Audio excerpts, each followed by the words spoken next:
స్వాగతం. ఈరోజు మనం విజయానంద్ గురూజీ గారు రాసిన దైవశక్తి పుస్తకంలోని కొన్ని ముఖ్యమైన ఆలోచనల గురించి కొంచెం లోతుగా మాట్లాడుకుందాం. అవును. మనం ఈరోజు ఈ పుస్తకం గురించి ఎందుకు మాట్లాడుకుంటున్నామంటే, అసలు ఈ శక్తి అంటే ఏంటి? కరెక్ట్. దానికి మన ఆరోగ్యానికి ఉన్న సంబంధమేంటి? ఇంకా ఆ అందరూ చెప్పే కుండలిని శక్తి అని ఉంటుంది గదా! వింటూ ఉంటాం ఆ పదం. దాన్ని ఎలా పెంచుకోవచ్చు? ఈ విషయాల్ని కొంచెం సులభంగా అర్థం చేసుకునే ప్రయత్నం చేద్దాం. అవును. ఈ పుస్తకం ముందు మాటలోనే ఒక చాలా సింపుల్ ప్రశ్నతో మొదలవుతుంది. మనకు ఆహారం ఎందుకు కావాలి? శక్తి కోసం? అంతే. ఆ ఒక్క ఆలోచనే మొత్తం మన చర్చకు పునాది అన్నమాట. సరే, దీని కొంచెం విడమర్చి చూద్దాం. మనకు పనులు చేయడానికి శక్తి కావాలన్నది అందరికీ తెలుసు. హ్మ్. కాని ఈ పుస్తకం ప్రకారం కేవలం పని చేయడానికే కాదు, కనీసం మనం చూడటానికి, వినటానికి, శ్వాస పీల్చుకోవడానికి కూడా శక్తి అవసరమంటోంది. ఖచ్చితంగా. మనం శక్తి అనగానే సాధారణంగా శారీరక బలం అనుకుంటాం. కానీ ఈ పుస్తకం దాన్ని ఇంకా విడదీసి చెబుతోంది. అంటే ఎలా? ఉదాహరణకు మనం చూస్తున్నామంటే మన కళ్ళు కాంతి శక్తిని వాడుతున్నాయి. మనం వింటున్నామంటే మన చెవులు శబ్దశక్తిని ప్రాసెస్ చేస్తున్నాయి. ఓకే. వాసన, రుచి, స్పర్శ ఇవన్నీ వాటి శక్తుల రూపాలే అన్నమాట. సరే, ఇంద్రియాలకు శక్తి కావాలనేది అర్థమవుతోంది. కాని ఈ పుస్తకంలో జీర్ణక్రియకు రసాయనిక శక్తి, రక్తప్రసరణకు జలశక్తి అని విభజించారు. ఇది కొంచెం తాత్వికంగా అనిపిస్తోంది. ఇది చాలా మంచి ప్రశ్న. దీన్ని మనం రెండు విధాలుగా చూడాలి. ఆధునిక సైన్స్ శరీరాన్ని కణాలు, రసాయనాల సముదాయంగా చూస్తుంది. ఈ పుస్తకం శరీరాన్ని ఒక ఎనర్జీ సిస్టంగా చూస్తుంది. ఒక శక్తి వ్యవస్థగా. అవును. ఉదాహరణకు జీర్ణక్రియలో ఎంజైములు, యాసిడ్లు పనిచేస్తాయని సైన్స్ చెబుతుంది. అదొక కెమికల్ రియాక్షన్ కదా. అవును. దాన్నే ఈ పుస్తకం రసాయనిక శక్తి అంటుంది. రక్త ప్రసరణ అంటే ద్రవాల కదలిక. అందుకే జలశక్తి. ఊపిరితిత్తులు గాలిని వాడుకుంటాయి కాబట్టి గాని శక్తి.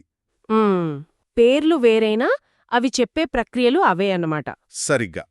ఇది ప్రపంచాన్ని చూసే దృష్టికోణంలో తేడా మాత్రమే, సైన్స్కు వ్యతిరేకం కాదు. అర్థమైంది. మరి ఈ శక్తులన్నీ సరైన మోతాదులో ఉంటే ఏమవుతుంది? ఒకవేళ వాటి బ్యాలెన్స్ తప్పితే? ఇక్కడే ఈ పుస్తకంలోని అసలైన సిద్ధాంతం మొదలవుతుంది.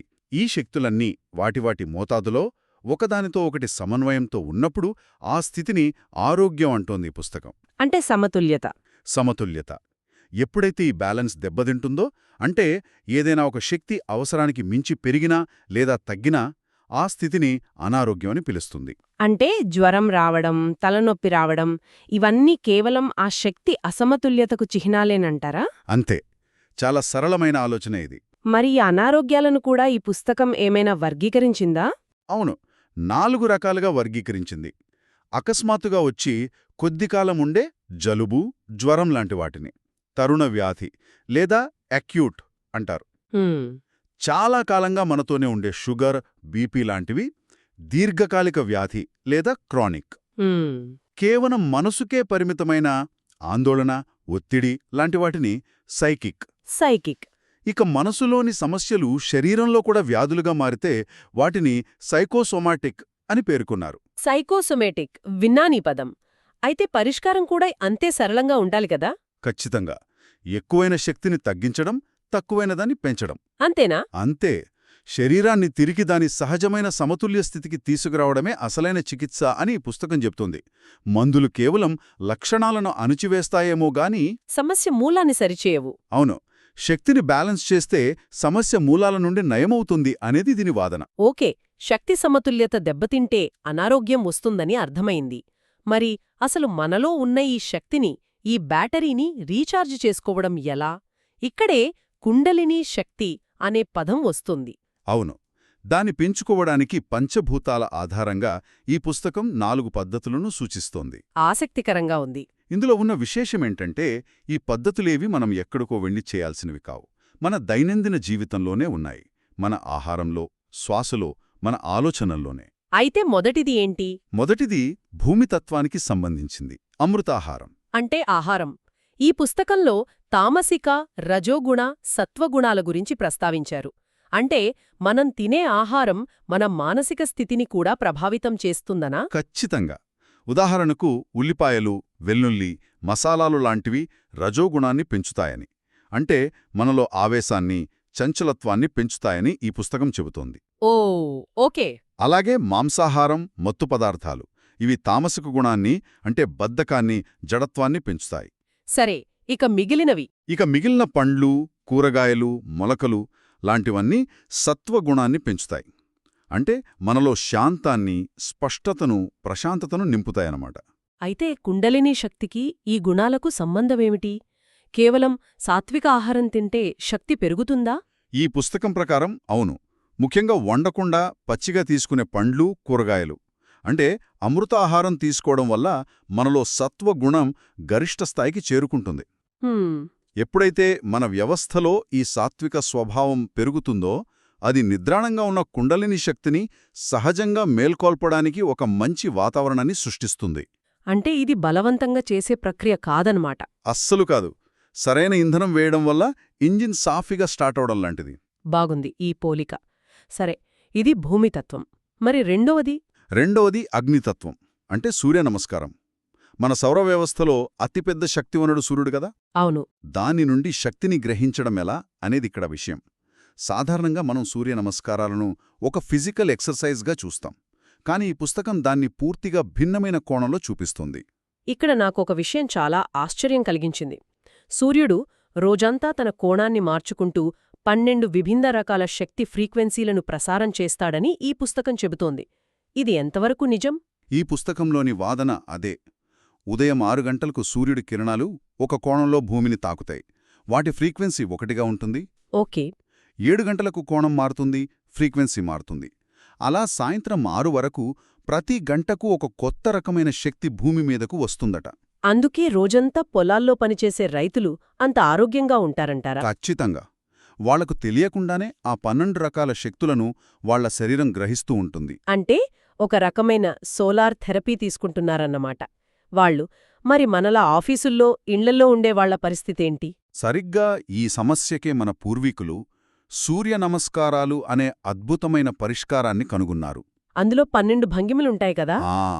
ఆ 12 భంగిమలు ఆ 12 గంటల్లో సూర్యుడు విడుదల చేసే 12 రకాల శక్తులను గ్రహించడానికి మన శరీరాన్ని సిద్ధం చేస్తాయి. ఓ, అంటే మనం ఉదయం ఓ అరగంటలో చేసే సూర్యనమస్కారాలు ఆ 12 గంటల ప్రభావాన్ని మనకు అందిస్తున్నాయన్నమాట. అవును. ఆ ఆలోచనే అద్భుతంగా ఉంది కదా. నిజంగా. ఇక మూడవది వాయుతత్వం, ప్రాణాయామం. ఇది శ్వాసకు సంబంధించింది. కాని ప్రాణాయామం అంటే కేవలం గాలి పీల్చి వదలడం కాదనిపిస్తోంది ఈ పుస్తకం చెప్పేదాన్ని బట్టి. అస్సలు కాదు. దాని అర్థం చాలా లోతైనది.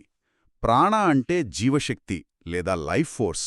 యామ అంటే దాన్ని నియంత్రించడం లేదా నడిపించడం. నడిపించడమా? అవును. అంటే ప్రాణాయామమంటే మన శరీరంలోని జీవశక్తిని మనకు కావాల్సిన చోటికి చేరవేసే ప్రక్రియ. ఒకచోట కేంద్రీకరించి పంపించడం లాంటిదా? ఉదాహరణకు, నా మోకాలికి నొప్పిగా ఉంటే నేను ప్రాణశక్తిని అక్కడికి పంపించగలనా? సిద్ధాంతపరంగా ఖచ్చితంగా అదే. మన శరీరంలో ఎక్కడైనా శక్తి తక్కువగా ఉందని అనిపిస్తే అది ఒక అవయవం కావచ్చు లేదా ఒక చక్రం కావచ్చు. ప్రాణాయామం ద్వారా ఆ జీవశక్తిని అక్కడికి ప్రవహింపజేసి ఆ భాగాన్ని తిరిగి శక్తివంతం చేయవచ్చు. ఆసక్తికరంగా ఉంది. అయితే ఇది చాలా సున్నితమైన ప్రక్రియ. అందుకే దీన్ని గురువు పర్యవేక్షణలో నేర్చుకోవాలని ఈ పుస్తకం నొక్కి చెబుతోంది. ఎందుకని? ఎందుకంటే ఊపిరిని నియంత్రించడమంటే మన నాడీ వ్యవస్థ యొక్క కంట్రోల్ ప్యానల్తో పనిచేయడం లాంటిది. సరైన స్విచ్లు వేస్తే అద్భుతాలు జరుగుతాయి. తప్పు స్విచ్లు వేస్తే సిస్టమ్ దెబ్బతినే ప్రమాదముంది. చాలా ముఖ్యమైన హెచ్చరిక అది. ఇక చివరిది, 4వది ఆకాశతత్వం, ధ్యానం. ప్రపంచంలో 108 రకాల ధ్యాన పద్ధతులు ఉన్నాయని, కాని ఈ పుస్తకం కేవలం ఒకదానిపైనే దృష్టి పెడుతోందని. అదేంటో కొంచెం వివరిస్తారా? అవును. ఇక్కడే ఈ పుస్తకంలోనే అత్యంత లోతైన విశ్లేషణ ఉంది. ఉన్న 108 రకాల పద్ధతుల్లో 107 రకాలు చేసే ధ్యానం అంటే డూయింగ్ మెడిటేషన్. అంటే మనం ధ్యానంలో ఏలో ఒకటి చేస్తూ ఉంటాం. శ్వాసను గమనించడం, మంత్రాన్ని జపించడం, ఒక రూపంపై దృష్టి పెట్టడం. ఇవన్నీ చెయ్యడాలే. అవును. కాని ఒక్కటి మాత్రమే ఏమీ చెయ్యకుండా ఉండే ధ్యానం, నాన్ డూయింగ్ మెడిటేషన్. దాని పేరే సమాధి అభ్యాసం. ఒక్క నిమిషం. ఏమీ చెయ్యకుండా ఉండటమా? అది ఎలా సాధ్యం? మనసు ఎప్పుడూ ఏదో ఒకటి ఆలోచిస్తూనే ఉంటుంది కదా. మంచి ప్రశ్న. ఇక్కడే చాలామంది పొరబడతారు. దీన్ని అర్థం చేసుకోవడానికి ఈ పుస్తకంలో ఒక అద్భుతమైన ఉదాహరణ ఇచ్చారు. మనం రేడియోలో 93.5 FM వినాలనుకుంటే ఏం చేస్తాం? మన రేడియోను ఖచ్చితంగా 93.5 ఫ్రీక్వెన్సీకి ట్యూన్ చేస్తాం. కరెక్ట్. 93.4కు గాని 93.6కు గాని ట్యూన్ చేస్తే మనకు స్పష్టంగా వినిపించదు, గొడవగా ఉంటుంది. అలాగే మన మనసు కూడా ఒక ఫ్రీక్వెన్సీలో పనిచేస్తుందన్నమాట. ఖచ్చితంగా. మన మనసు యొక్క ఫ్రీక్వెన్సీ నిరంతరం ఆలోచనలతో, అలజడలతో సుమారు 100 హెర్ట్జ్ వద్ద ఎప్పుడూ కంపిస్తూ ఉంటుంది. కాని ఈ విశ్వశక్తి లేదా కాస్మిక్ ఎనర్జీ యొక్క ఫ్రీక్వెన్సీ 0 హెర్ట్జ్. 0 హెర్ట్జ్ అంటే పూర్తి నిశ్చల స్థితి. అవును, పూర్తి నిశ్చల స్థితి. అంటే మన ఫ్రీక్వెన్సీని 0కి తీసుకురావాలంటే మనల్ని మనం ఆఫ్ చేసుకోవాలా? అది సాధ్యమేనా? ఆఫ్ చేసుకోవడం కాదు, స్థిరంగా ఉంచడం. చూడండి, ఒక చెరువులో నీళ్లు కదులుతూ ఉంటే అడుగున ఏముందో కనిపించదు కదా. కనిపించదు, అంతా గందరగోళంగా ఉంటుంది. అదే నీళ్లు కదలకుండా నిశ్చలంగా ఉన్నప్పుడే ఆ దుమ్ము నెమ్మదిగా కిందకి వెళ్ళిపోయి నీళ్లు స్వచ్ఛంగా మారి అడుగున ఉన్నది స్పష్టంగా కనిపిస్తుంది. ఇక్కడ కూడా అంతే. ఓ, సమాధి అభ్యాసమంటే ఆలోచనలను బలవంతంగా ఆపడం కాదు, వాటిని రాని పోని అని గమనిస్తూ వాటితో పోరాడకుండా ఉంటే క్రమంగా అలజడి తగ్గి మనసు నిశ్చల స్థితికి, అంటే ఆ 0 హెర్ట్జ్కి దగ్గరవుతుంది. ఆ స్థితిలోనే మనం విశ్వశక్తితో కనెక్ట్ అవ్వగలమంటారా? సరిగ్గా. ఆ స్థితిలోనే మనం విశ్వశక్తితో అనుసంధానం కాగలుగుతాం. మనసుని విశ్వశక్తికి ట్యూన్ చేయడమే సమాధి అభ్యాసం. ఇప్పుడు స్పష్టంగా అర్థమైంది. ఆలోచనలను చంపడం కాదు, వాటిని శాంతపరిచి మనసు అనే చెరువును నిశ్చలంగా ఉంచడం. వినడానికి చాలా బాగుంది, కానీ ఆచరణలో చాలా కష్టమనుకుంటా. అందుకే గురువు అవసరమని చెబుతున్నారు. ప్రాణాయామంలాగే ఇది కూడా గురుముఖంగానే నేర్చుకోవాల్సిన విద్య అని ఈ పుస్తకం స్పష్టం చేస్తోంది. అయితే వీటన్నిటినీ కలిపి చూస్తే భూమి, అగ్ని, వాయువు, ఆకాశం ఈ 4 తత్వాల ద్వారా మన శక్తిని ఎలా రీఛార్జ్ చేసుకోవాలో చూశాం. ఆరోగ్యమనేది కేవలం జబ్బు లేకపోవడం కాదు, అదొక శక్తివంతమైన సమతుల్య స్థితి అని. ఆ శక్తిని మనం తినే ఆహారం, చేసే వ్యాయామం, పీల్చే శ్వాస, మనస్ యొక్క నిశ్చలత ద్వారా చురుకుగా పెంచుకోవచ్చని ఈ పుస్తకం ఒక స్పష్టమైన మార్గాన్ని చూపిస్తోంది. అవును, ఇది కేవలం ఒక సిద్ధాంత గ్రంథం కాదు, ఇది ఒక ప్రాక్టికల్ గైడ్. మనం రోజూ చేసే ఈ చిన్న చిన్న పనులు మన మొత్తం శక్తిపై, ఆరోగ్యంపై ఎంత పెద్ద ప్రభావాన్ని చూపుతాయో ఇది వివరిస్తోంది. ముగింపుగా ఈ పుస్తకం ముందుమాటలోని ఒక వాక్యం నన్ను బాగా ఆలోచింపజేసింది. మంచి వ్యక్తి జ్ఞానాన్ని నేర్చుకుంటాడు, గొప్ప వ్యక్తి జ్ఞానాన్ని ఆచరిస్తాడు. చాలా లోతైన మాట. మనమిప్పుడు ఈ చర్చ ద్వారా కొంత జ్ఞానాన్ని పంచుకున్నాం. అవును, మరి ఆచరణ సంగతేంటి? అదే ప్రశ్నతో ఈ చర్చను ముగిద్దాం.